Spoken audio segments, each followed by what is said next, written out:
serre-moi fort contre ton corps. Il faut qu'à l'heure des folies, le grand amour raye le jour et nous fasse oublier la vie.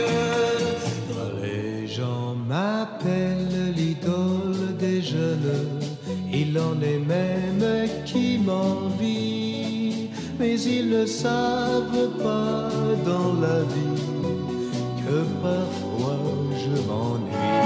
La nuit, quand revient la nuit, tout seul je m'ennuie, je pense à toi. Quand revient la nuit, la lune qui brille, tu la vois aussi, mais trop loin de moi. Noir c'est noir, il n'y a plus d'espoir. Oui, gris c'est gris, et c'est fini. Oh, oh, oh, oh. Ça me rend fou. J'ai cru à ton amour et je perds tout. Quand tes mains voudraient bien, quand tes doigts n'osent pas, quand ta pudeur dit non, une toute petite fois.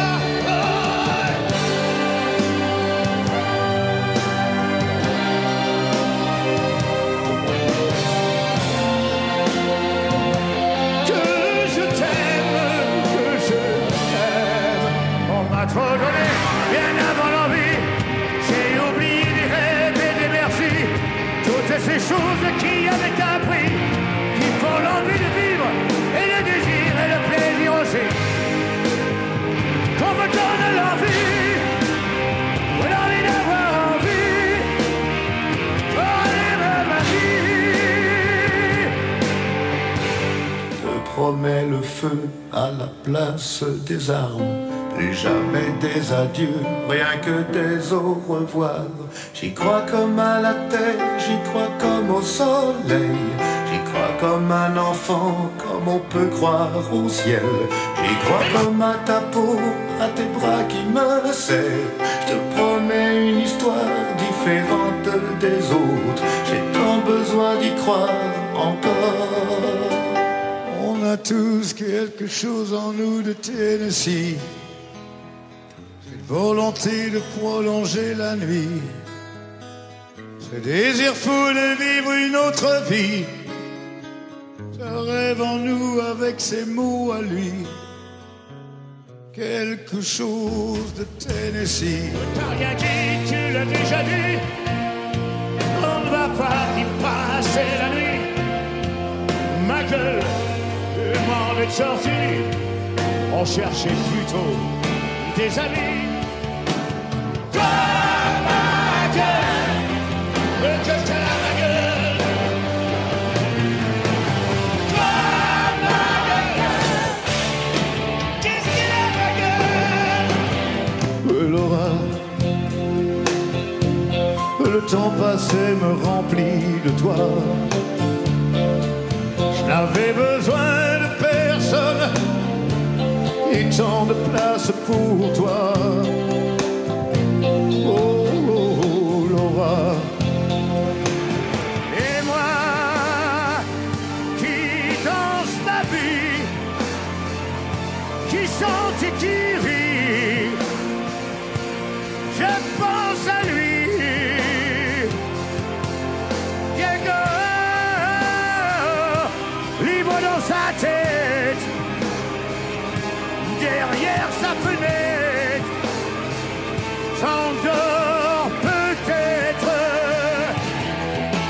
Je ne serai plus l'esclave de ta chair.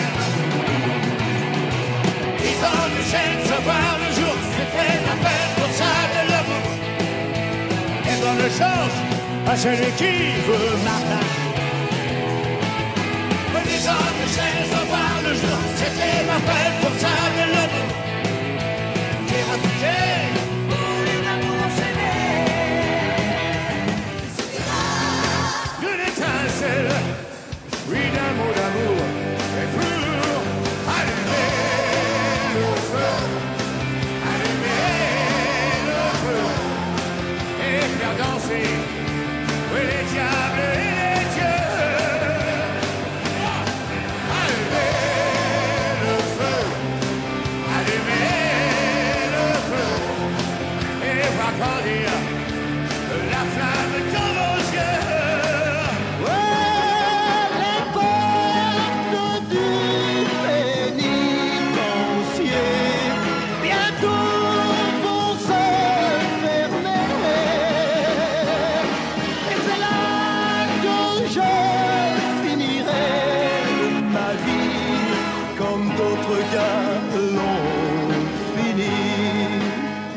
savais. Oh Johnny, si tu savais tout le mal que tu m'as fait. Marie, si tu savais tout le mal que Voilà, on tu est sur m'as la grande place de Bruxelles. On le rappelle, Johnny Hallyday, peut-être le plus français de tous les artistes. Comme le dit Alexis Brézé dans son éditorial, nous avons tous quelque chose de Johnny. Mais Johnny était d'origine belge, Jean-Philippe Smet, qui était né en 1943. On croyait Johnny indestructible. Je suis profondément atteinte et émue par la mort de Johnny, que je croyais indestructible. C'est Véronique Sanson qui parle, et c'est une partie de tous les Français qui s'en va avec lui. Ouais. D'où lui vient du coup ses origines belges finalement, puisqu'il est né en France. Son père était belge.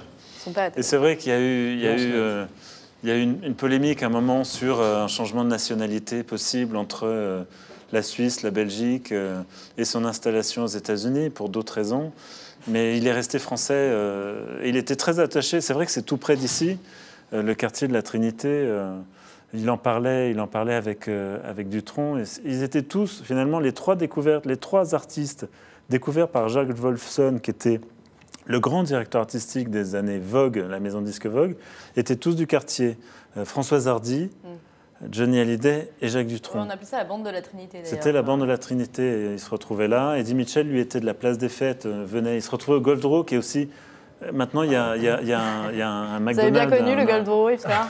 Je n'ai pas connu le Gold Row, mais c'est quand même la légende, si vous voulez, oui, c'est vrai, de ce qu'on a appelé le rock français dans les années, au tournant des années 60.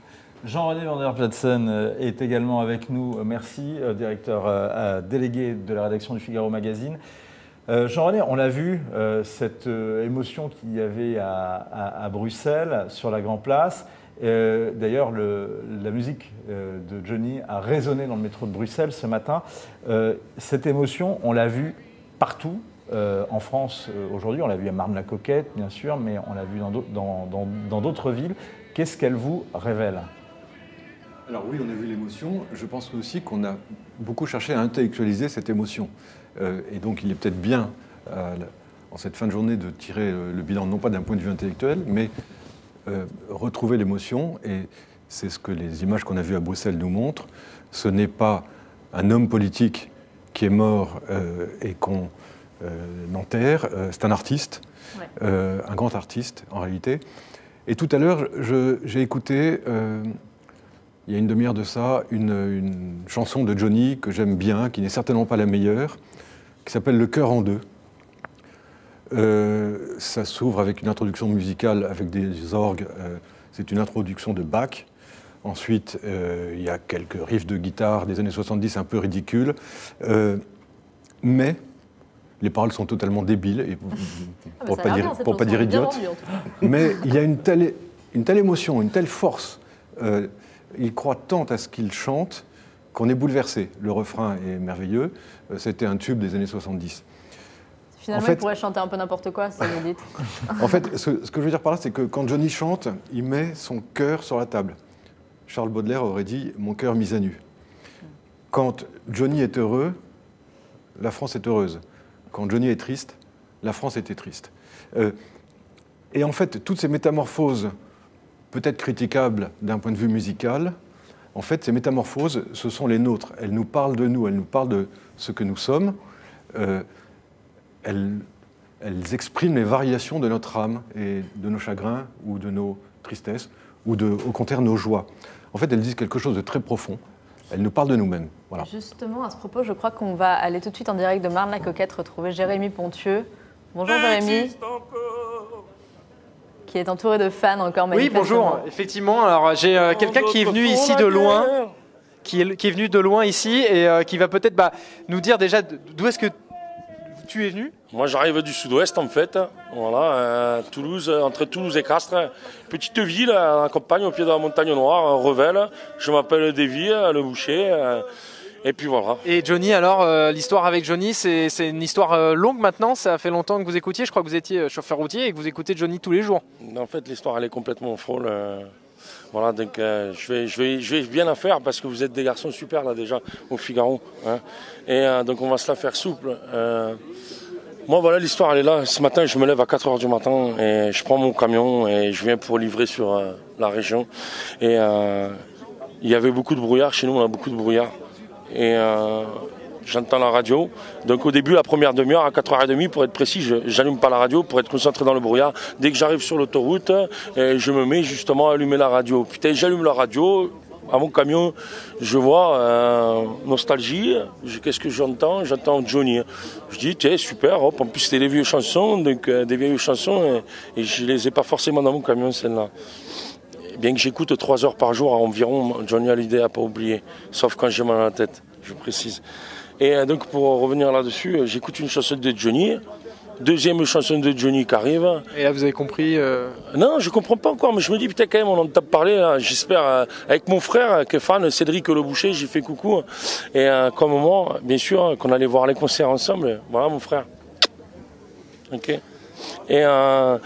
Et putain, je dis, putain, j'espère. Avec mon frère, on avait dit qu'il n'allait pas passer Noël si ça continue comme ça. Et là, qu'est-ce qui se passe, bien sûr? Eh ben, troisième chanson qui arrive, voilà, je me dis, putain, c'est pas possible, 4h30. Et à la fin de la troisième chanson, pour être précis, ça arrive à 5h du matin et c'est les infos. Paf, flash info contre Johnny Hallyday. Putain, j'avais pas le droit de couper, rien, je suis pile poil dans mes heures de conduite. Putain, je sors à la station Total après Toulouse, je m'arrête et bon bref, voilà. Et vous êtes venu tout de suite? Hein? Vous êtes venu tout de suite? Je suis pas venu de suite parce que je peux pas faire n'importe quoi, j'ai un engin qui vaut 200 000 €, quoi. Et je suis en train de rouler, et puis sur Facebook, on s'envoie les réseaux sociaux et tout, et puis on s'envoie des messages et tout, et puis voilà, je suis en froid avec mon ami, avec un ami à moi, je suis en froid avec lui, mais là, cette fois-ci, putain, il m'envoie, et en me disant que, voilà, je comprends que tu es en train de souffrir, que t'es pas bien. Ah putain, ça me touche, et je dis, écoute, voilà, c'est pas compliqué,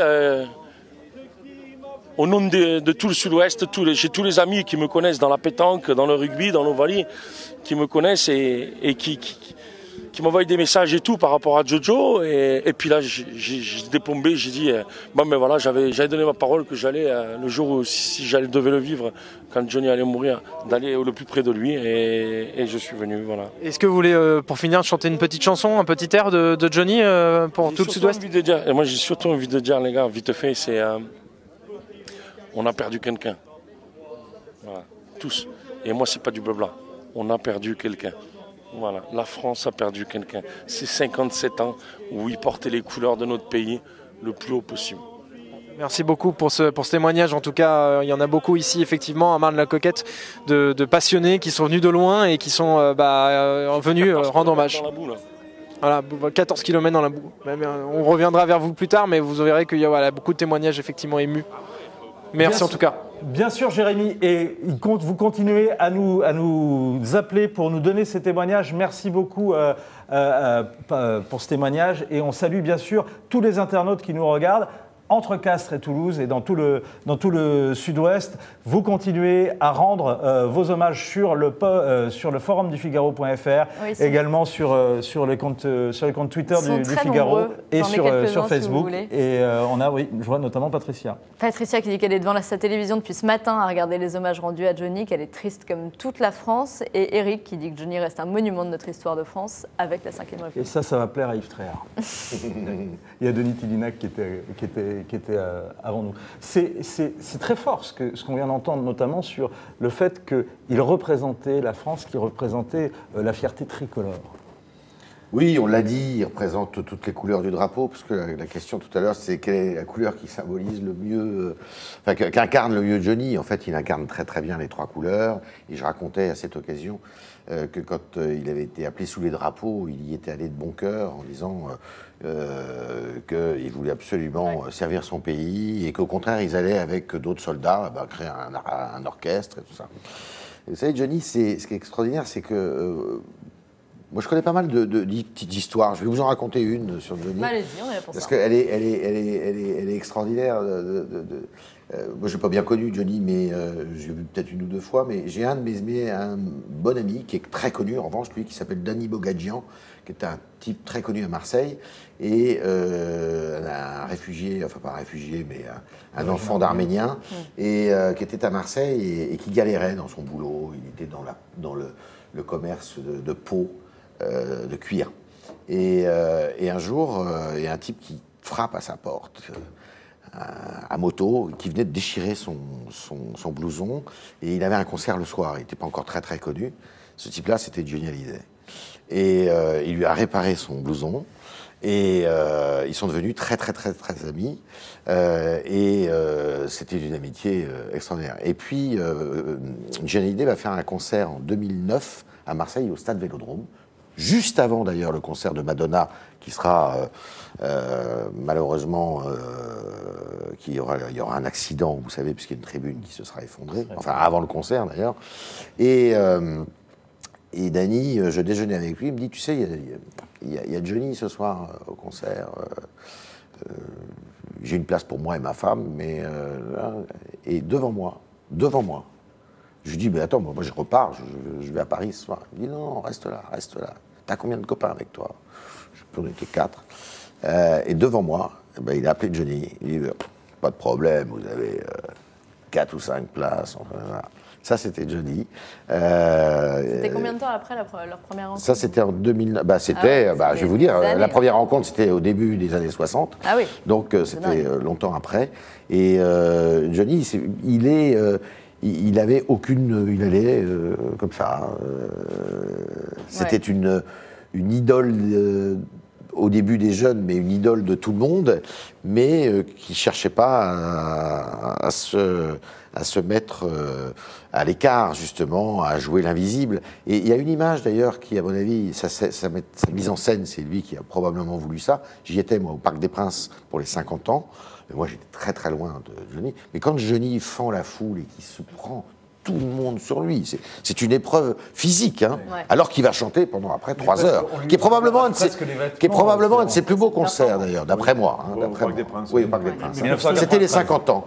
Personne n'avait jamais fait ça. Jamais. Et il accepte, avant d'aller sur scène, où il va faire un numéro, il y aura Sardou, il y aura Paul Personne, il y aura tout le monde d'ailleurs. Sylvie, David. Et David, qui sera à la batterie pour Oh ma jolie Sarah.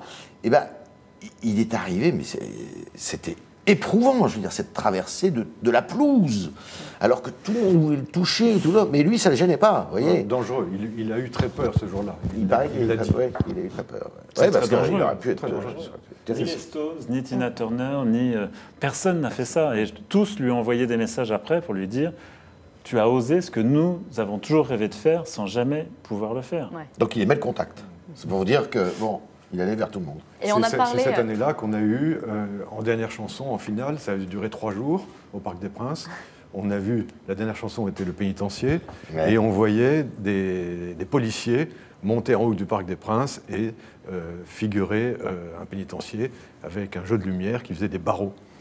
Et c'était absolument magnifique.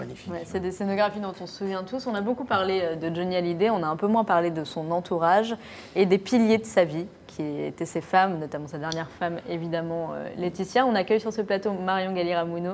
Bonjour Marion. Bonjour. Vous êtes journaliste au madamefigaro.fr et vous avez fait un papier notamment sur Johnny et ses femmes.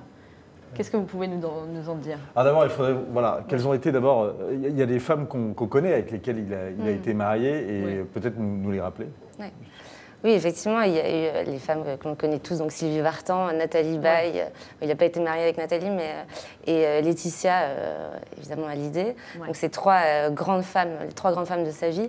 Mais au-delà de ça, c'est vrai que c'était un tombeur, Johnny, donc il a eu moult conquêtes entre ses relations. C'est ça qu'on découvre sur le madame.fr, donc le site... Le supplément, enfin la partie madame du Figaro.fr et c'est bon, je fais pas de gaffe. On découvre aussi on découvre qu'il y a eu énormément de conquêtes entre les mariages. Ouais. Et Après les divorces, je précise. Entre les mariages, on a dit oui, voilà.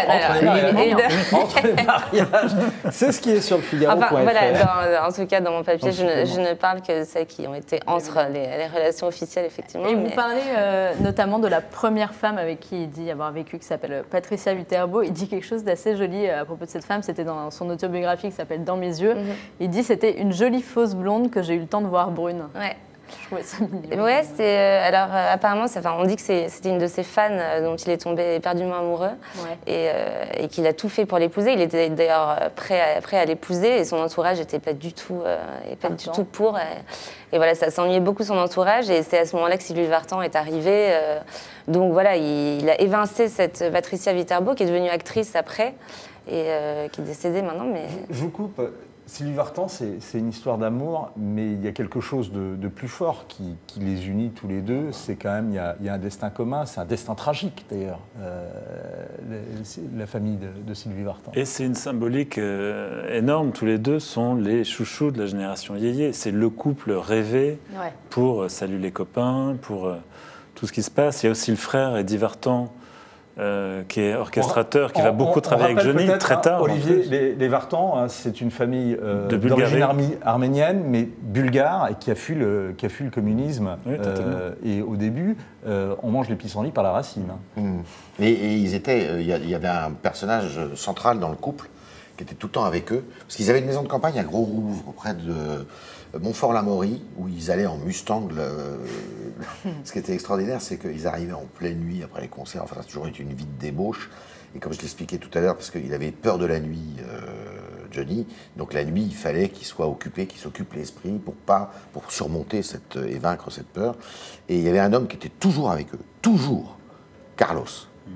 Le chanteur Carlos, qui n'était pas encore Carlos, qui était le secrétaire de Sylvie Vartan, avec qui il a découvert à Téhéran d'ailleurs un type qui s'appellera Mike Brandt, à l'Hilton de Téhéran, et ils étaient une bande à l'époque, et ils avaient, je sais pas s'ils étaient très aimés justement des Français, enfin des gens qui avaient un âge adulte, parce que c'était des yéyés. Ébouriffés. Pourtant, leur mariage a quand même été un des premiers mariages, si je ne me trompe pas, très très people et extrêmement médiatisé. Très médiatisé. C'est Philippe Bouvard qui l'avait couvert pour le Figaro, qui nous l'a rappelé ce matin. Il nous racontait ça ce matin. Et les photos, etc. Et puis Daniel Philippaki, très malin, avait senti que ça faisait vendre du papier, évidemment. C'était rêvé pour On n'en parlait lancer, pas trop avant des mariages de stars, entre guillemets, j'allais dire. Pas tellement. En tout cas, c'est vraiment une autre génération. Ah bah si, il y avait quand même eu Bébé. Il y a eu Bébé, toutes les aventures amoureuses de Bébé qui ont été extrêmement médiatisées. Donc Johnny et Sylvie, je dirais que c'est un mariage médiatisé de l'ère yéyé. Oui. Mais parmi quand même les stars du cinéma français, vous avez eu avant eux des histoires qui ont fait aussi couler beaucoup d'encre entre Alain Delon, Romy Schneider, Brigitte Bardot, avec quand même un homme qui était Vadim, qui était aussi un collectionneur de femmes. Les mariages de Brigitte Bardot, les mariages d'Alain Delon. Et alors, pour l'anecdote d'ailleurs, il y a une femme, parce que vous avez dit, Johnny Hallyday, il a failli se marier très souvent. Et il a été fiancé. Et il y a une femme qui était journaliste à Paris Match, qui s'appelait Gisèle Galante, qui était la fille de la fameuse Galante de Autant en emporte le vent, et avec qui il a été fiancé. Et je crois que ça s'est dissous avant de passer chez Monsieur le maire, parce que chez les Haviland, parce qu'ils étaient à Haviland, on tournait un peu le nez quand même. Mais c'est lui qui s'est rétracté. Ah bon? Ouais, c'est ce qu'on dit, mais je pourrais pas l'affirmer. Ça, c'était dans les années 79-80. Ouais. Le mariage a duré quand même pas mal de temps avec Sylvie Vartan, et puis... Jusqu'en 80, je crois. Ouais, officiellement. Après des séparations, après un nombre incalculable de séparations et de remises en couple qui, à chaque fois, occasionnaient un passage télé ou une séance photo. Mais il a fait ça à plusieurs reprises, parce qu'avec Adeline, ça a été pareil. Aussi, il a divorcé une fois. Mais ce qui a menacé, je pense qu'on peut le dire maintenant, la grande histoire d'amour de Johnny pendant son mariage avec Sylvie Vartan, c'est la chanteuse Nanette Workman, qui était, pour la première fois, son égale en termes de puissance vocale. Et là, il avait trouvé son égal sur le plan musical, ce qu'il a probablement cherché toute sa vie. Mais l'histoire était impossible parce que le mariage avec Sylvie, etc. Mais les deux se sont consumés dans un brasier de débauche totale. Et cette femme, qui était une chanteuse extraordinaire. C'était qui cette chanteuse? Une chanteuse qui jouait les choristes sur beaucoup de disques. Ah oui, une très grande chanteuse. Et vraiment, non, elle était québécoise. Et qui est présente sur des grands disques de cette période-là avec Johnny. Et qui a vraiment, tous les deux ont été... Est-ce que cette médiatisation, on a parlé avec vous ce matin du fait que Johnny se décrivait comme un homme normal qui aimait aussi le calme et sa propre tranquillité. Est-ce que vous croyez que cette médiatisation de son mariage avec Sylvie Vartan, c'était voulu de leur part? Vous disiez qu'à chaque séparation, à chaque fois qu'ils se remettaient ensemble, ça faisait l'objet d'une émission, ça faisait l'objet d'un... Est-ce qu'il y avait un peu un jeu médiatique de leur part? Un petit peu, mais je pense que ça les a vite dépassés. Et Johnny, moi j'ai eu l'opportunité, grâce à ce métier, de le rencontrer plusieurs fois. Et j'ai pu constater que la seule manière de l'intéresser quand on lui parlait, c'était lui parler de musique. J'avais beaucoup de confrères qui lui demandaient des nouvelles de Laetitia, etc. Ouais, peut-être de manière bienveillante, mais lui sentait très vite qu'il y avait une volonté de l'emmener sur le terrain people. J'ai toujours veillé à ne lui parler que de musique. Et donc il était, quand on avait des rassemblements après les concerts, il m'est arrivé d'être dans les loges après les concerts avec des confrères. Il venait vers moi et il reprenait le fil de la discussion précédente sur est-ce que vous avez... Oui. Est-ce que vous avez vu le nouveau show de U2? Alors, vous savez, la dernière fois, on avait parlé d'eux. C'était la musique. Vous étiez Olivier Nuc? Vous étiez le mec du Figaro? Oui. C'était ça quand il venait s'adresser à vous? Oui, c'est ça. Mais je crois qu'il avait vraiment à cœur qu'on continue de parler de lui. Je crois qu'il s'est installé aux États-Unis aussi pour ça, pour pouvoir être un homme tranquille qui fait son métier. En France, il lui était devenu impossible d'être un père de famille, d'être un mari, d'être toutes ces choses-là. Jean René, c'était la rançon de la gloire, ça. Oui, je reviendrai juste un instant sur ce que vient de dire Olivier, qui me semble très intéressant, parce qu'on est dans les années 60, et en fait, Johnny inaugure quelque chose qui se pratique couramment aujourd'hui en France, qui est de construire une carrière en couple. Au même moment, Sheila et Ringo forment un couple, cèdent l'un l'autre. On voit aujourd'hui ce phénomène de manière fréquente en politique. Nicolas Sarkozy et Carla Bruni, Emmanuel Macron et son épouse Brigitte. À l'époque, c'était précurseur de se lancer comme ça, à deux, en s'aidant l'un l'autre. Ils ont presque inventé Beyoncé et Jay-Z bien avant. Non, mais c'est vrai que c'est Beyoncé et Jay-Z se sont inspirés de ce genre de... Forcément. Aux États-Unis, à la même époque, on avait le même... Oui, il y en a aussi. Il y en a beaucoup dans la musique country, notamment. Il y en a aussi dans le cinéma. Avec Tina Turner, c'est une autre histoire. Mais là, ce sont deux stars. C'est-à-dire qu'il n'a pas été le Pygmalion de Sylvie, du tout. Et Sonny and Cher, c'était un peu comparable? Sonny and Cher, non, parce que Sonny était vraiment le Pygmalion. Johnny n'a pas été le Pygmalion. Il a chanté avec elle, mais ils étaient quand même dans un rapport. Ils étaient tous les deux aimés des Français. Il n'y en avait pas un devant l'autre. Et d'ailleurs, certaines personnes disent que Sylvie Vartan, il l'appelle la vraie veuve, finalement, de Johnny. C'est pas très simple pour Laetitia, mais c'était oui, c'est très dur, mais c'était tout à fait différent. Avec Laetitia, on a l'impression qu'il s'est posé, qu'il était plus, qu'il était plus mûr et là, c'était un peu plus sauvage, quoi, j'imagine, avec Sylvie, et du coup, c'était différent. Ouais, et puis surtout, dans l'imaginaire, c'est vrai que tout comme, souvenez-vous, à la mort de Serge Gainsbourg, tout le monde a parlé de Jane Birkin, dont il était séparé depuis plus de 10 ans. Personne n'a parlé, hélas, de sa dernière femme. On pense à cette chanson de Sardou qui dit « J'ai toujours appelé ma première femme ma femme », en fait. C'est ça, on risque d'avoir aujourd'hui, effectivement, Sylvie, comme dans l'esprit des fans qui l'ont suivi, c'était leur couple rêvé. Enfin, Laetitia Hallyday avait quand même réussi à imposer un peu sa marque de fabrique ces dernières années. Quelle était son influence, entre guillemets, sur Johnny ? D'un point de vue bienveillant, j'entends. Une influence importante et avec un soin particulier à l'entourage. Je pense qu'elle l'a préservé de beaucoup de gens. Vous disiez qu'elle faisait barrière. Oui. C'est un clan. Mais il avait épousé le clan Vartan aussi. C'est-à-dire qu'à chaque fois, Johnny, qui n'a pas de famille, rappelons-le, ça, je crois que ça a beaucoup guidé. Ses relations avec les femmes ont été beaucoup guidées par son parcours familial à lui. C'est un quasi-orphelin. Son père l'a abandonné, sa mère ne l'a pas élevé. Il a cherché à épouser un clan. Là, dans la maison à Marne-la-Coquette, vit aussi la grand-mère de Laetitia, la fameuse Mamie Rock. À l'époque de Sylvie Vartan, c'était Eddie Vartan, le frère, qui était complice musical de Johnny jusqu'à la fin des années 1970. Et donc c'est un clan qui le protège, qui veille sur lui et qui le protège des parasites. Il y a eu énormément de parasites.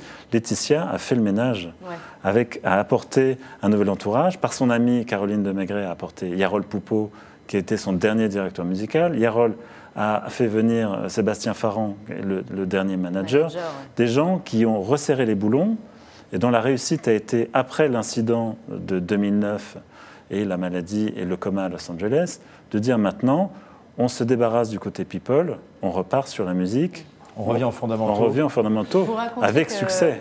Vous racontiez que pendant un entretien, qu'effectivement Laetitia faisait un peu de tampon entre notamment les journalistes et son mari, que quand on avait une interview avec Johnny, on passait... Il fallait passer par Laetitia impérativement. Il fallait la charmer, elle, et la mettre en confiance, elle, avant d'accéder à Comment Johnny. ça se passait? Comment on la charme, Laetitia? Je pense qu'elle avait un détecteur. Je pense que ces gens sont tellement habitués. Vous pensez que si on suit vraiment, on s'intéresse vraiment à Johnny, si on s'intéresse vraiment à la musique, si on est vraiment fondu comme ça, ce qui est un peu votre cas, Olivier, oui, j'espère. Ça peut la séduire. Oui, ça pouvait créer la confiance et ouvrir les portes. Je pense. Je pense. On va essayer de se rendre à Marne-la-Coquette dès que possible, parce qu'on vient de l'apprendre. Brigitte Macron s'est bien rendue au domicile de Johnny Hallyday. Dans un instant, me dit-on, on remercie Jean-René van der Platsen qui est venu nous voir ce soir et commenter cet événement. Vous partez signer votre livre au Cercle Militaire, je crois. Exactement. Prix Interallié. Non, mais il y a le prix Interallié, il y a plein de prix qu'a collectionné Jean-René pour la nostalgie de l'honneur est séchée. Grâce.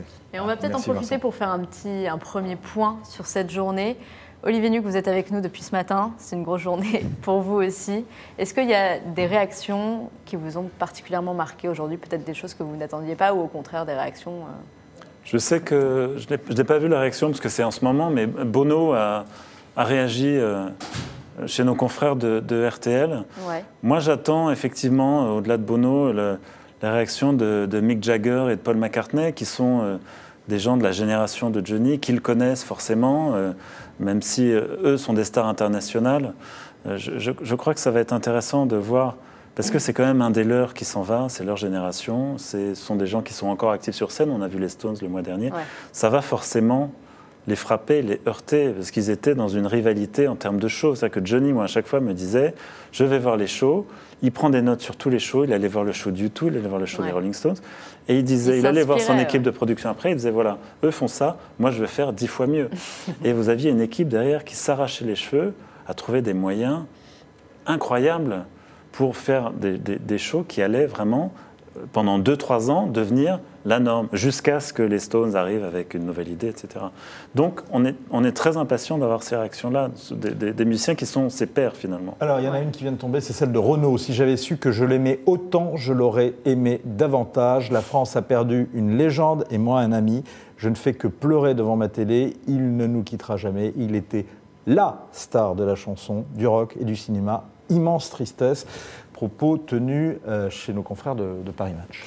Et je crois qu'il est temps, en revanche, maintenant de faire un petit tour vers Marne-la-Coquette. Est-ce que Jérémy Pontieux, vous êtes prêt? Est-ce que vous nous entendez? Oui, tout à fait. Alors, effectivement, juste ici, ce que je peux vous donner comme information, déjà, pour rebondir tout à l'heure sur Brigitte Macron, on en parlait, elle est partie là tout à l'heure, elle est venue finalement ici discrètement sous le flash des caméras quand même, mais elle est venue rester 1 heure à l'intérieur, elle est repartie et il nous reste ici finalement des journalistes et puis des passionnés toujours qui restent ici dans le froid, qui affrontent le froid pour pouvoir chanter, rendre hommage. On a des gens qui passent à travers les barrières de temps en temps sur autorisation de la police pour déposer des gerbes un peu plus loin, près du portail que vous avez dû voir sur certaines images. Voilà, ce que je peux dire en tout cas, c'est que le froid s'installe, mais que les passionnés sont toujours ici et resteront d'ailleurs pendant plusieurs jours. On en entend certains qui diront « je reviendrai demain » pour continuer de rendre hommage à Johnny Hallyday, à sa musique et à son génie, son talent, certains diront. Merci beaucoup Jérémy Pontieux. Merci Jérémy.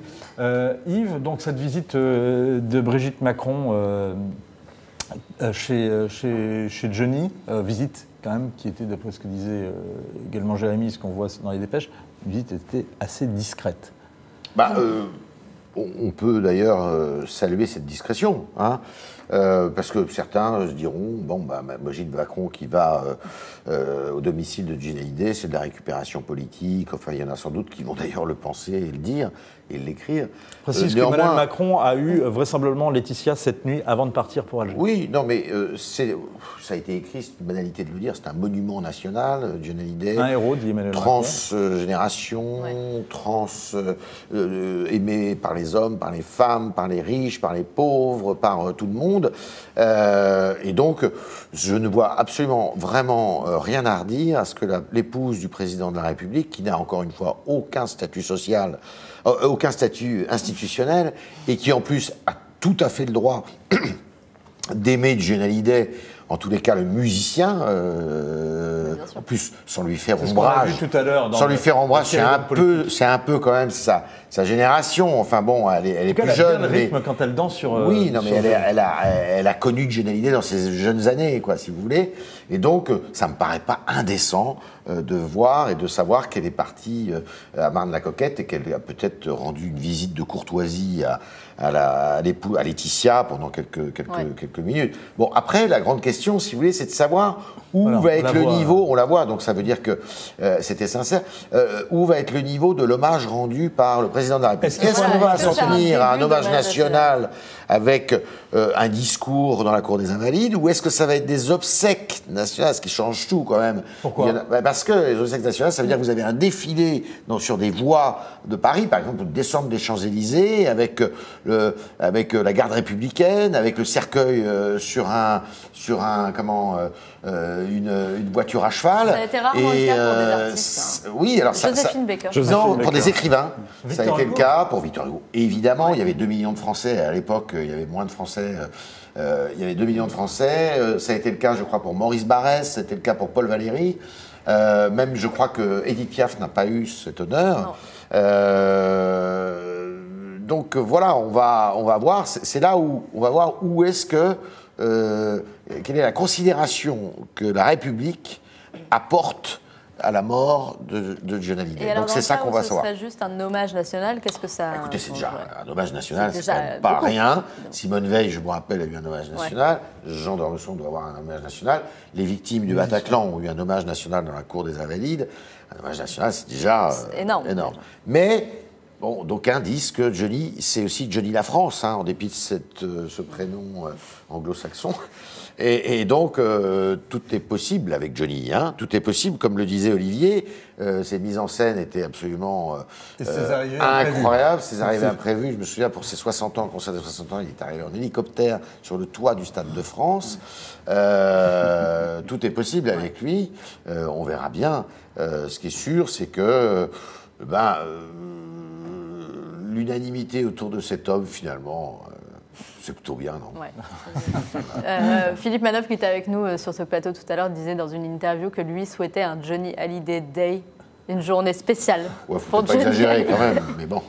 S'il y a des obsèques nationales, pourquoi? Mais on ne peut pas quand même imaginer qu'il y ait une journée de deuil national qui doit quand même être réservée dans des circonstances très particulières, même s'il est mort de Johnny, et bien par définition, c'est une fois par vie. Valentin Pilate, vous vous occupez des réseaux sociaux sur lefigaro.fr. Est-ce que vous avez des nouveaux témoignages? Oui, on va revenir sur cette journée en 5 tweets et 5 commentaires qui ont particulièrement marqué cette journée. Avant toute chose, j'aimerais juste qu'on repasse ce graphique de VisiBrain, notre partenaire, afin qu'on puisse avoir un aperçu donc, du coup, de ce sujet qui a été tweeté, je vous le disais, par des centaines de milliers de fois. Le hashtag Johnny Hallyday, c'est 146 000 tweets sur la journée, c'est énorme. Rien que le simple mot Johnny, c'est 620 994 fois, je suis très précis, je l'ai fait ça juste avant de rejoindre ce plateau.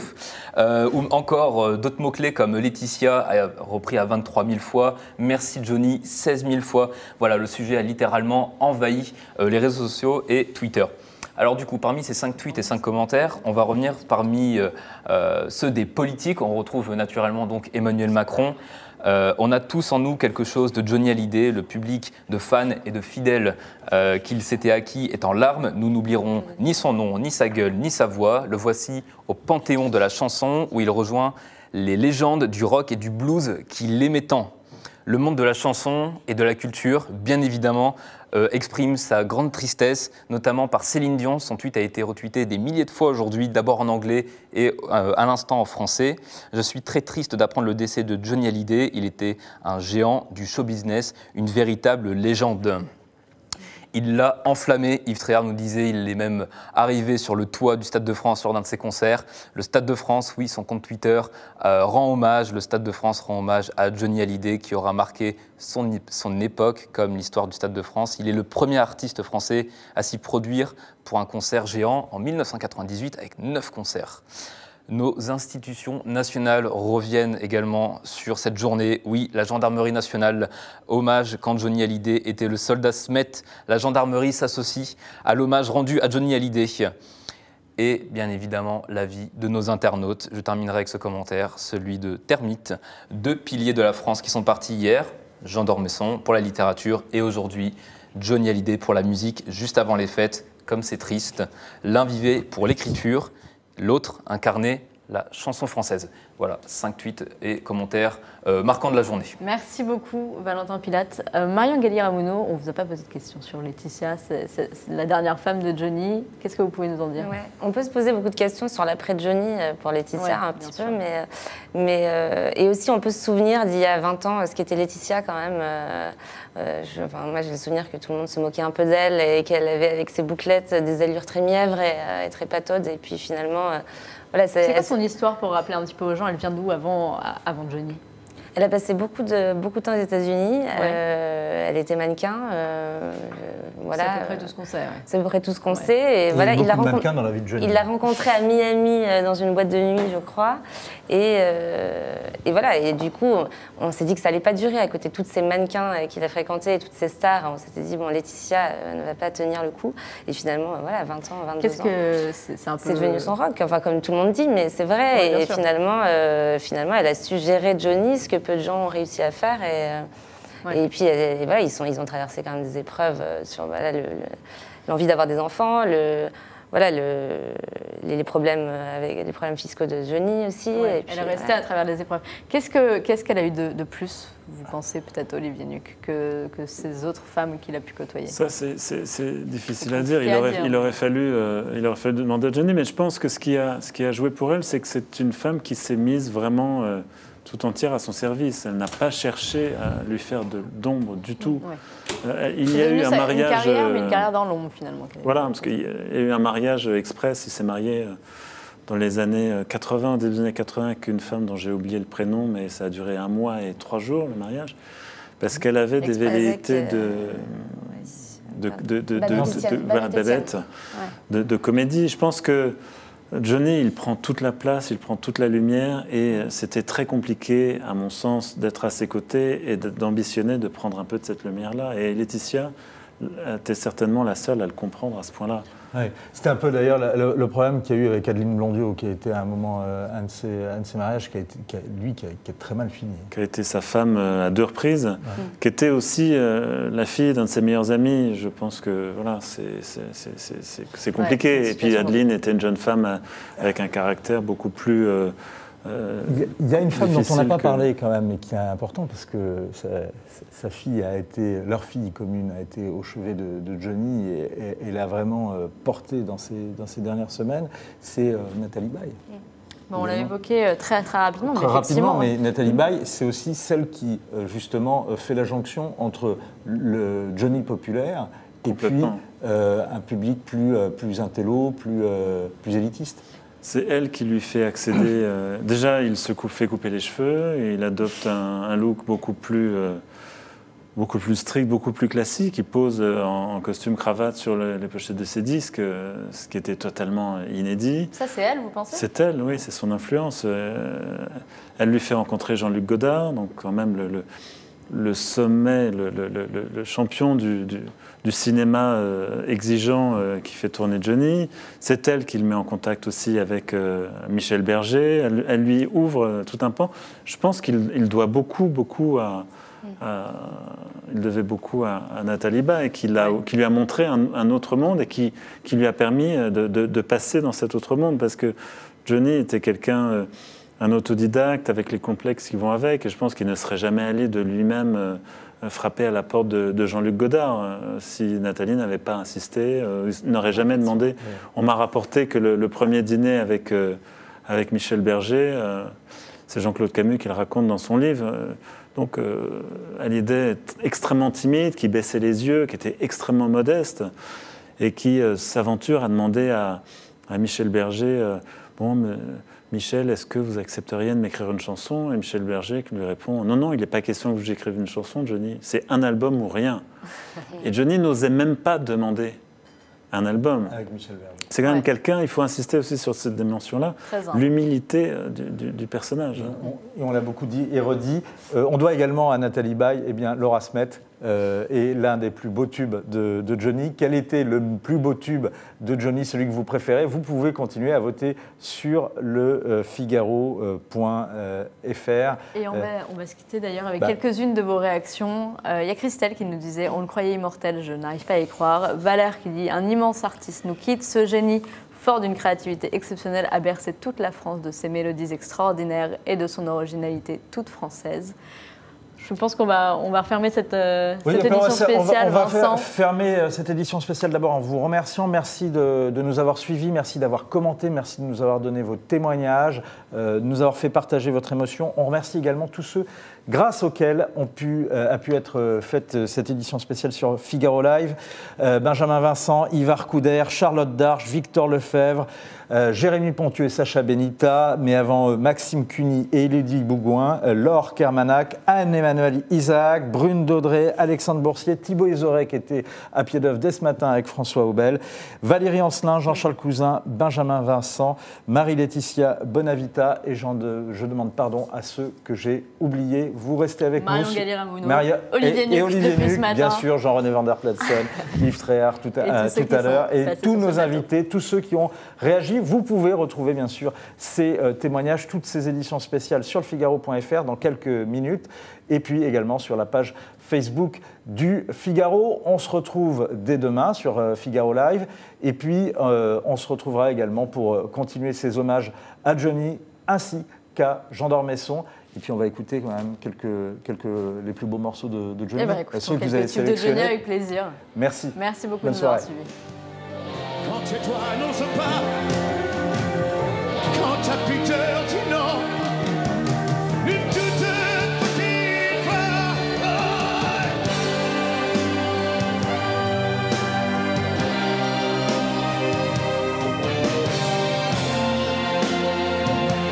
Que je t'aime.